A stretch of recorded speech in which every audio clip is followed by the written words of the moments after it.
हाय, मी अनुया फीड्समध्ये तुमचं खूप खूप स्वागत आहे। आज आपण करतोय फिशचं मॅरिनेशन। चला सुरू करूयात।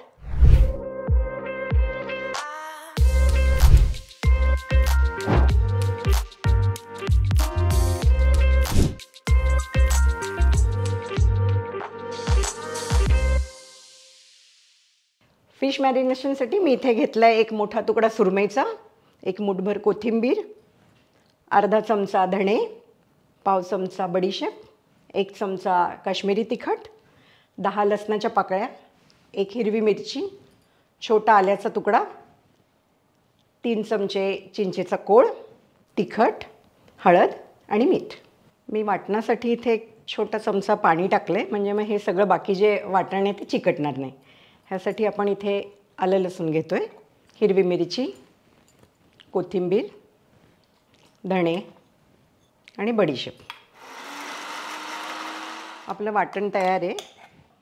थोडं जाड वाटलं तर थोडंसं पाणी टाकायचं त्याच्यात। आता आपण फिशच्या तुकड्याला आधी मीठ लावूयात, त्यावर चिंचेचा कोळ, हिरवं वाटण लावूयात, हळद थोडी, काश्मीरी तिखट, लाल तिखट। सगळ्यात महत्त्वाची टीप म्हणजे फिशला नेहमी सगळा मसाला छान लागला पाहिजे, त्याच्यासाठी आपण हाताने ह्याला लावायचं असतं।